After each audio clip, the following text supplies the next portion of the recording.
दोस्तों तो finally solo levelling का एनिमे एडेप्टेशन हो चुका है, जिसका हमें बेसब्री से बहुत समय से बहुत ज्यादा इंतजार था। और जिन्हें नहीं पता सोलो लेवलिंग क्या है, तो चलिए उन्हें बताते हैं आखिर सोलो लेवलिंग है क्या। सोलो लेवलिंग एक साउथ कोरियन वेब नॉवल जो कि पहले मानवा में बहुत ज्यादा फेमस हुई थी। अब उसका का एनिमे एडेप्टेशन हो चुका है और वो प्रीमियर हो चुकी है 6 जनवरी को 9:30 बजे। जो कोरियन मानवा है उसको जैपनीज में ट्रांसलेट किया गया था, तो जो एनिमे की थोड़ी डिटेल्स हैं वो काफी चेंज हो जाएंगी। चलिए आगे बढ़ते हैं सोलो लेवलिंग के फर्स्ट एपिसोड से। तो जैसे ही फर्स्ट एपिसोड की शुरुआत होती है उसमें हमें मिलिट्री दिखाई जाती है और मिलिट्री ये हमें बताती है कि मॉन्स्टर्स के ऊपर मॉडर्न वेपनरी काम नहीं करती, कन्वेंशनल टूल्स काम नहीं करते हैं। उनसे सिर्फ हंटर्स ही लड़ सकते हैं और हंटर्स ही उन्हें मार सकते हैं। अब वो होते मैजिक बीस्ट हैं, तो नॉर्मल ह्यूमंस उनको नहीं मार सकती। ये अवेकन्ड ह्यूमंस होते हैं जिनके अंदर मैजिकल पावर होती है। उन्हें उस दुनिया में हंटर्स बोला जाता है। जैसे ही हंटर्स की फाइट स्टार्ट होती है हमें वहां पे ट्रेडिशनल टूल्स देखने को मिलते हैं, जैसे सॉर्ड, शील्ड, और हमें वहां पे मेजेस भी दिखाई देते हैं जो कि मैजिक यूज कर रहे होते हैं। तो ये स्टोरी बेसिकली हमें मैजिक और सॉर्ड्स के बीच में देखने मिलेगी। सोलो लेवलिंग एक ऐसी दुनिया है जहाँ पे मॉन्स्टर्स ह्यूमंस पे अटैक करते हैं। अब मॉन्स्टर्स कहाँ से आते हैं, क्यों आते हैं और वो क्यों ह्यूमंस के ऊपर अटैक करते हैं, ये नहीं पता। अब जो मानवा ऑलरेडी रीड कर चुके हैं उन्हें पता है ये स्टोरी कितनी ज्यादा रोमांचक होने वाली, कितने अच्छा कैरेक्टर डेवलपमेंट होने वाला है, कितने अच्छे कैरेक्टर्स हैं, कितनी अच्छी स्टोरी और कितना अच्छा प्लॉट है। तो इस एनिमे को मिस मत कीजिएगा, इसको एंड तक देखिएगा। तो इस कहानी की शुरुआत 10 साल पहले होती है, जब दुनिया में बहुत सारे गेट्स ओपन हो जाते हैं। अब गेट्स मतलब क्या, पोर्टल्स ओपन हो जाते हैं जो अपनी दुनिया को एक ऑल्टरनेट डायमेंशन से कनेक्ट करते हैं, जिससे मॉन्स्टर्स वहां से पृथ्वी में आते हैं।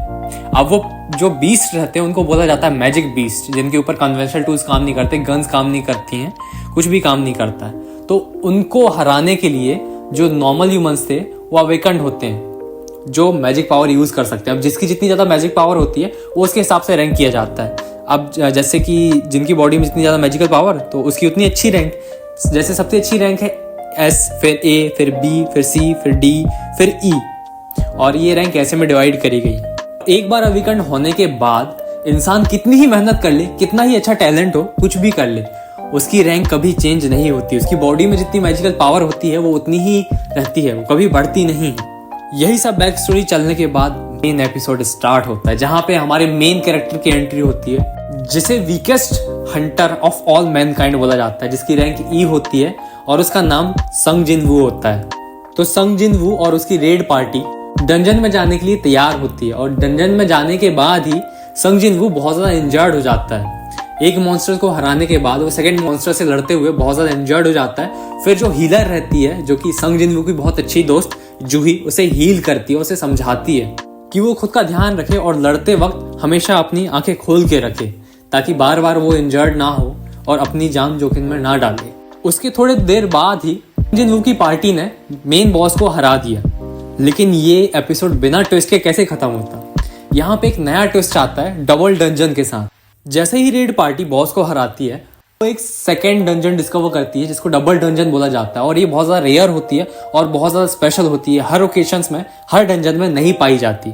मिस्टर सॉन्ग जो कि उस रेड पार्टी के लीडर थे, उनने बोला कि ये डबल डंजन उन्होंने कभी देखी नहीं है, कभी सिर्फ उन्होंने र्यूमर्स में सुनी है कि डबल डंजन्स होती हैं और ये बहुत रेयर होती हैं। और लालच के चलते सभी ने डबल डंजन ट्रेवल करने के लिए हाँ बोल दी, और एंड में डिसीजन आया संग जिन वू के पास, और संग जिन वू ने अपनी माँ के इलाज करवाने के लिए और अपनी बहन की पढ़ाई के लिए हाँ बोल दिया, क्योंकि उसके पास पैसे नहीं थे और उसके पिता कहीं खो गए थे। तो पूरी घर की जिम्मेदारी उसके ऊपर आती है। तो वो पैसे कमाने के लिए उस डंजन में जाने के लिए हाँ बोल देता है, लेकिन उसे थोड़ी पता था कि उस डंजन में जाने के बाद उसके साथ क्या होने वाला है। तो सभी रेड मेंबर्स डिसीजन लेके सेकंड डंजन में जाते हैं और वो बड़े से गेट के सामने आके खड़े हो जाते हैं। फिर बाद में वो गेट खोल के जब अंदर जाते हैं